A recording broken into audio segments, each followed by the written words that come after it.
It's a J Reels beat.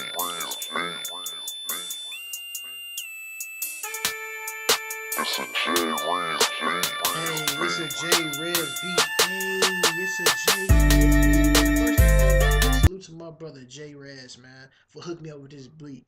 I am truly humbled that he gave me this beat. Like I said, once again, follow him on his Twitter at JREZE. You know who I am? Tay Wigs reporting live from the man cave, man. You know how I get down. Subscribe to the YouTube channel at TAE underscore WIGGS. And the same thing for my Twitter handle, folks, at TAE underscore WIGGS. We got 3 games that come on today. The first game will be the Cavaliers playing their game 4. Will the Cavaliers close out the Raptors, or will the Raptors win this must win game 4? We will see. That game is at 3:30 ABC. The next 2 games will be on TNT. That game is at 6:30. The Boston Celtics taking on the Washington Wizards. Can the Boston Celtics go 3 games to 1, or will the Washington Wizards tie the series up 2 games to 2? Then the third game followed by that is on TNT. That was a night game. That is at 9 o'clock. That is San Antonio Spurs taking on the Houston Rockets. Can the Rockets tie this series up, or will the Spurs go 3 games to 1? We shall see. And the game we had on last night, the Golden State Warriors taking on the Utah Jazz. And as the Jazz fan says, take note. And we did take note. We took note that you guys lost. We took note that you guys came out sluggish in the first quarter. You can't get it going. Joe Johnson, he was 3 for 12 with 7 points.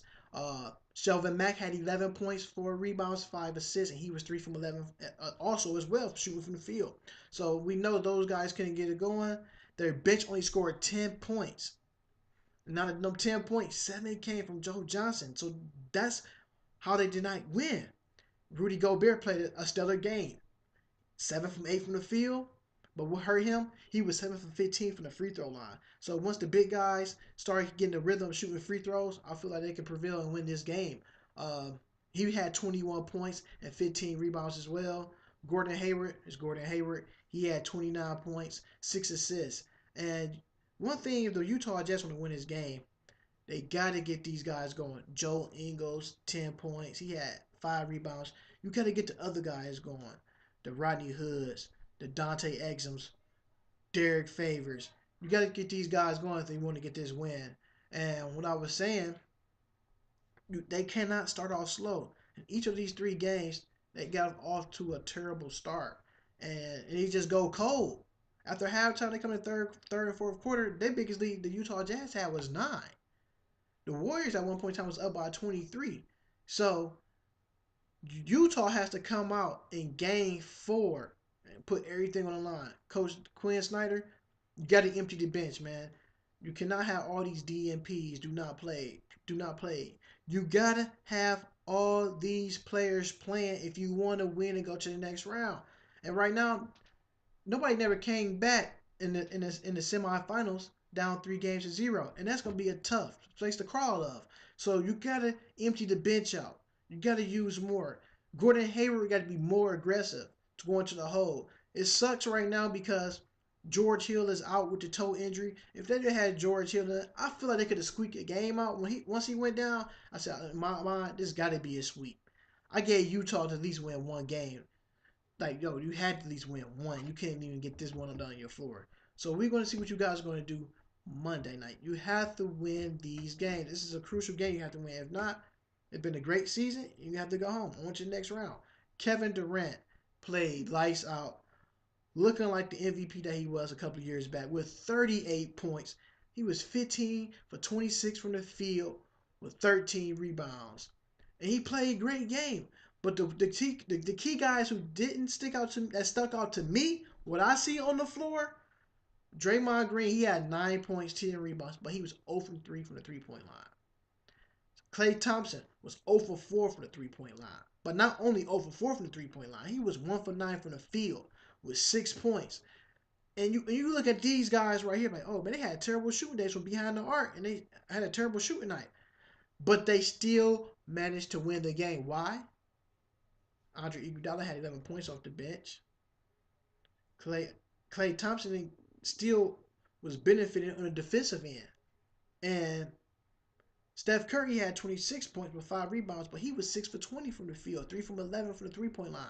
They have 4 guys, 4 all-stars.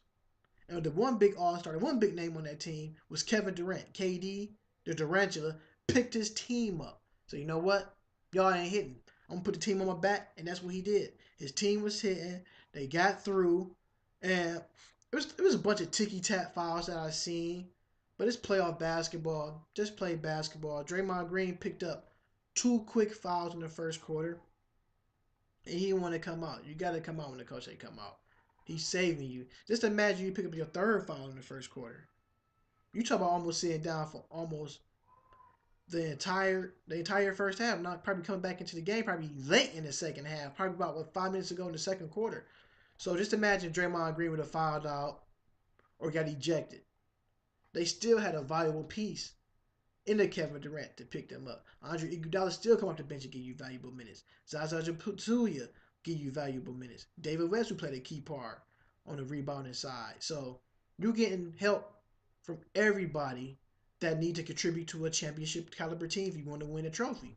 So this is this type of things that you're seeing from a team who has won a championship a couple years back. Everybody's chipping in, everybody putting their hard hat on and doing work.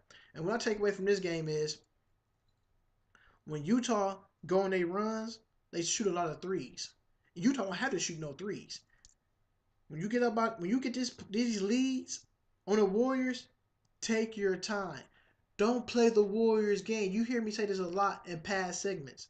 When you get a lead on certain teams like the Warriors and Cavaliers, do not play their pace. They want you to play fast-paced basketball. That's another way to get you out your groove. You get these leads, set your offense up, slow the game down. Get the big man in foul trouble. Pick up more fouls. Go to the free throw line. Make the referee blow his whistle. You know, that's one of my favorite sayings, blow the whistle. So take your time. If these other guys would have stepped up for the Utah Jazz, and you look at the final scores, Utah only losing by like 8 or 9 points. So just imagine if George Hill was there, that's 17 points. Dante Edmonds give you 8, or Rodney Hood give you 10. You talk about a possible win, and they're not getting that. Yeah, this is their first time together as a unit in the playoffs, but the Golden State Warriors, their core been in the playoffs before.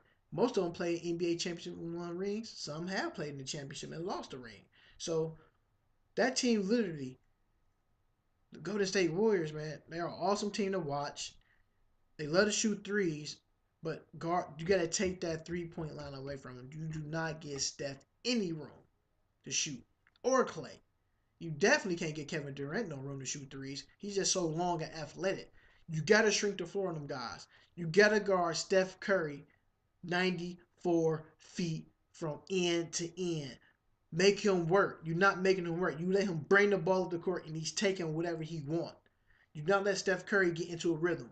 Make him pass the ball. Make him become a pass player. You're not making him pass first. So once you make him a pass first type player, now everybody else can get it going. I know Clay can get hot, but Clay just had a terrible shooting night. He's one of the guys I think, in my eyes, is getting really lost in the lineup just because the acquisition of Kevin Durant coming in and taking that role. So the team is really a possum team because if they want to, they can like, you know what? I'll take a quarter off and let so-and-so go off. I'll take this quarter and let this person go. We know Clay can get hot and score 20 and 30 points in the quarter. So when is that going to come? Because it's going to be a game. He's going to give you 17 in the quarter. We haven't seen it yet. That's one of his signature games. And the way it's going right now, Utah, y'all in a heap of trouble. They say there's no nightlife in Utah. After last night, I know it wasn't no nightlife because everybody grabbed these keys to their cars and they got up out of there and went home. And y'all hashtag is called Take Note. And we all took notes last night that y'all is not ready for the Golden State Warriors. The Golden State Warriors will close this game out in Game 4 without a doubt. They might just blow them out this time by 25 because you haven't seen the blowout yet. You know who I am. I'm Tay Wiz coming live from the Man Cave. Follow me on my YouTube channel at TAE_WIGGS. If you need a beat from my man J Rez, hit him up on his Twitter at JREZE. I'm out. Peace.